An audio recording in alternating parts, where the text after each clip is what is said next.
नमस्कार। रेणापूर सुधा प्रकल्पग्रस्त मी शेतकरी उत्तम मावळे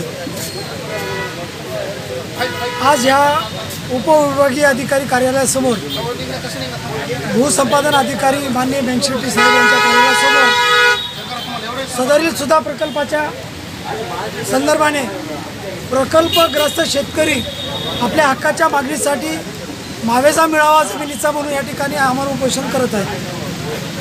गेल्या 3 वर्षापासून आमची जमीन संपादित झालेली आहे।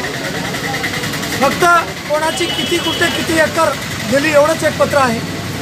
आजपर्यंत त्या जमिनीचा छद्दामही 1 रुपया आम्हाला मिळालेला नाही आणि सदरील प्रकल्पाचं काम मात्र 80 ते 90% होऊन गेलेलं आहे।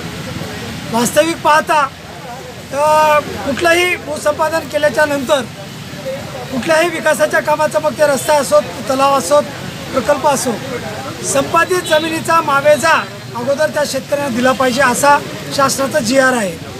असं असताना देखील सदरील विभागाने पाटबंधारे विभागाने त्या GRची पायमल्ली केलेली आहे आणि 1 रुपयाही न देता संपादित जमिनीच्या ठिकाणी त्या ठिकाणी उंची वाढवण्याचं काम 1.10 मीटरचं काम केलेलं आहे आणि हे काम अन्यायग्रस्त आहे। आमच्या शेतकऱ्यांना काढण्यात झालेलं आहे। सुधा प्रकल्पाच्या निर्मितीपासून या शेतकऱ्यांनी विकासाच्या कामात हातभार लावलेला आहे।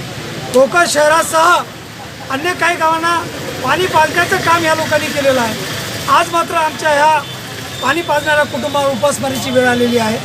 म्हणून या प्रशासनाला आम्ही या ठिकाणी विनंती करण्यासाठी बसलो आहोत की आमचा मावेजा अगोदर द्यावा, अन्यथा आम्हाला आंदोलन तीव्र करावे लागेल।